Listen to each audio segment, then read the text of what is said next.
Welcome, it's your boy Malaki, and as y'all can see today, we're going to be talking about 400 years of slavery, so stay tuned. 400 years of slavery, the truth shall set you free.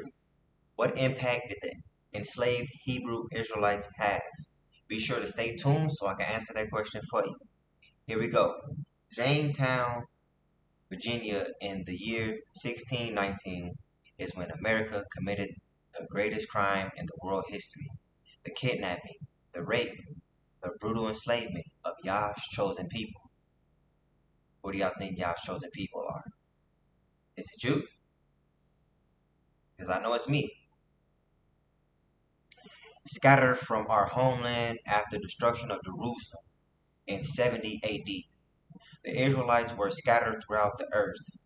Millions of Hebrews were captured and enslaved into all parts of the world between 1525 and 1866. The first U.S. slaves arrived in 1619. This was known as the transatlantic slave trade. This wicked crime set in motion the clock of judgment. This clock would continue its ticking for 400 years. To hide the evidence of their crime, they changed our Elohim.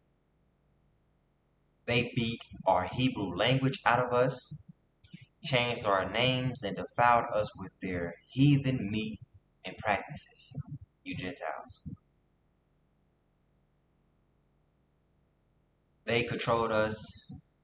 Wait, to control us, they stole our Hebrews, Israelite scriptures, and taught us Christianity. How many of y'all was taught Christianity? Because I know I was taught Christianity. I believe that Jesus Christ, even though Jesus Christ was never a man to even have a flesh to walk in. But let's continue. A preserved, bent of the image and the word of Yah. The slave master religion taught us to hate ourselves and each other, because Yah created us in his own image.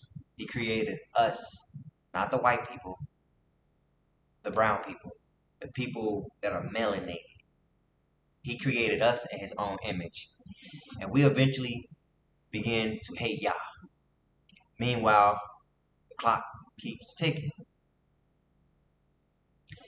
Capturing Hebrew slaves and holding us hostage from our identity allowed American and European allies to live a life of unmatched corruption and prosperity that would become the envy of the world.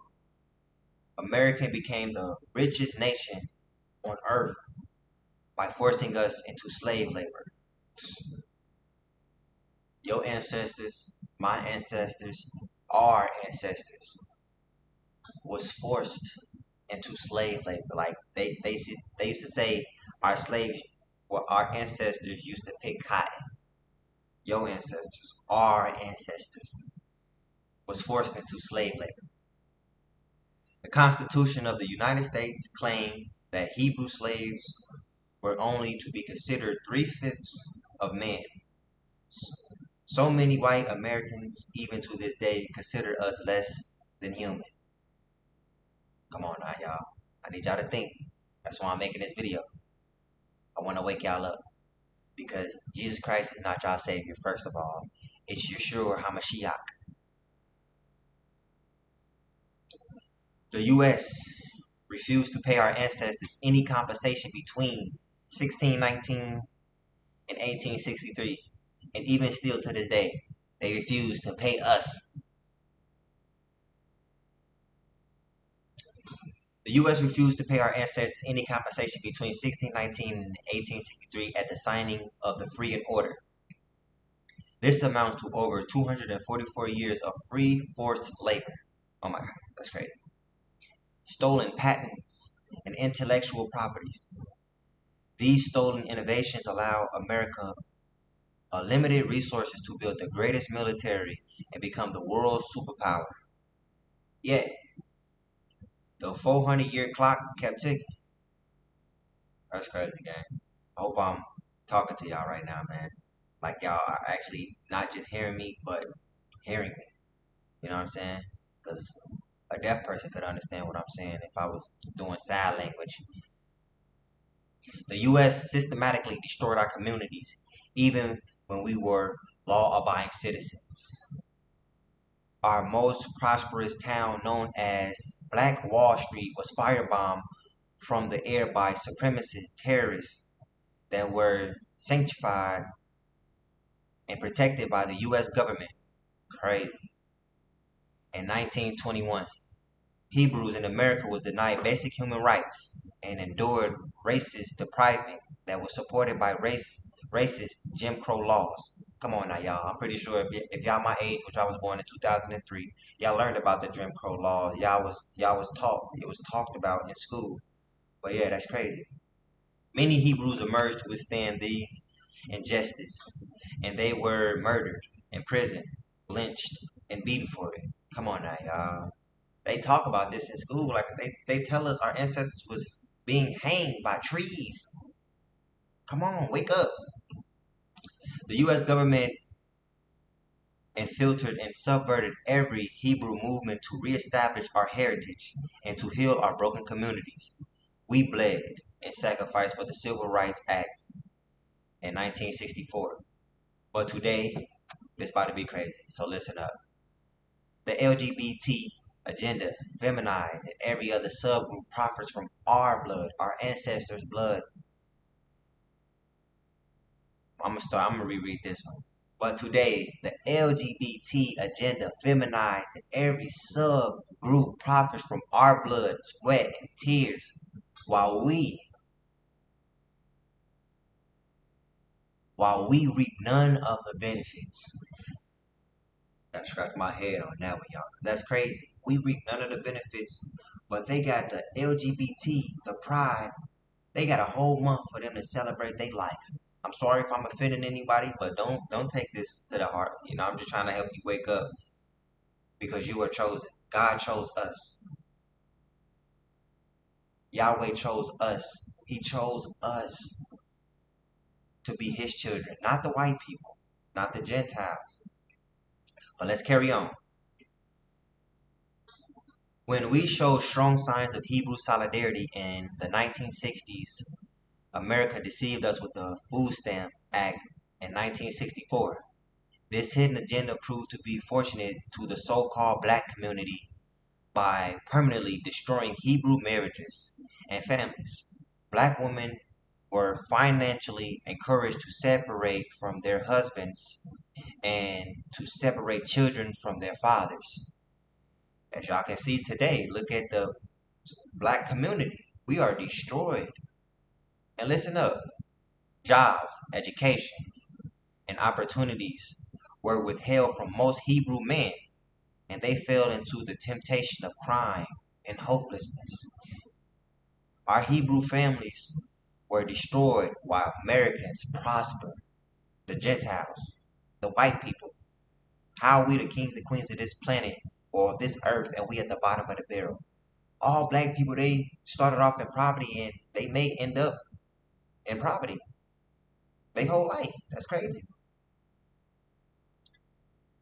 Our shame and our dysfunction was magnified for all the world to see. And Yah remembered his promises. And y'all, I pulled all this out of my ancient book, which is my Torah. This is where I got all this information from. But as you guys can see, Genesis chapter 15, verse 13 through 14. And Elohim said unto Abraham, know of a surety that thy seed shall be a stranger in a land that is not theirs, and shall serve them, which they talk about the Gentiles, the white people,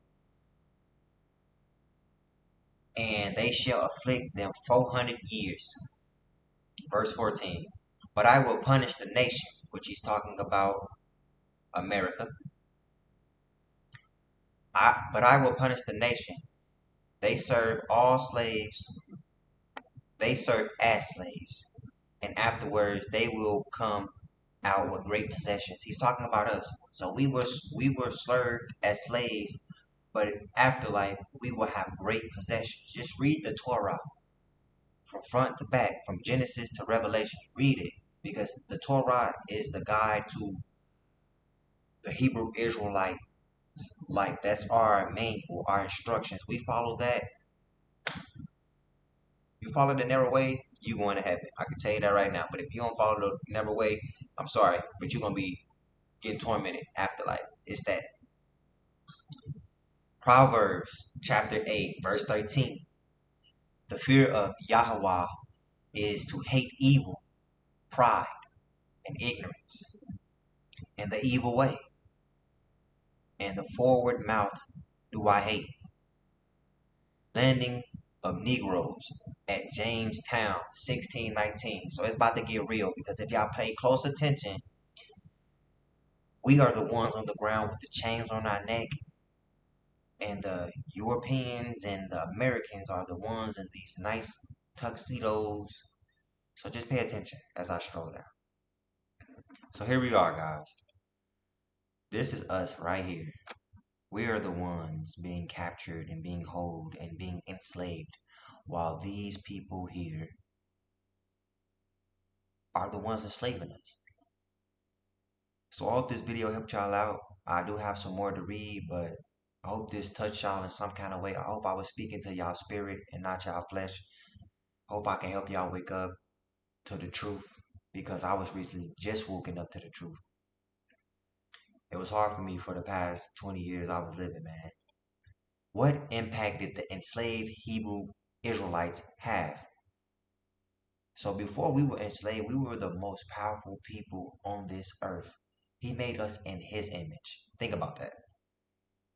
The enslaved Hebrew Israelites brought skill. We brought culture. We brought language. And we brought beliefs that helped the colonists survive and contribute to America. Traditions. Some states grew powerful and wealthy as a result of us being enslaved. The truth will set you free. So have a sober mind so you can think fast. I hope this video helped y'all out in some kind of way. I hope y'all take this information and do your own research so y'all can find the truth. It's out there. Y'all just gotta go seek it. He said, you seek me, I'll find you. So man, thank y'all for watching this video. I hope y'all took some powerful information from this video. And I hope to see y'all around.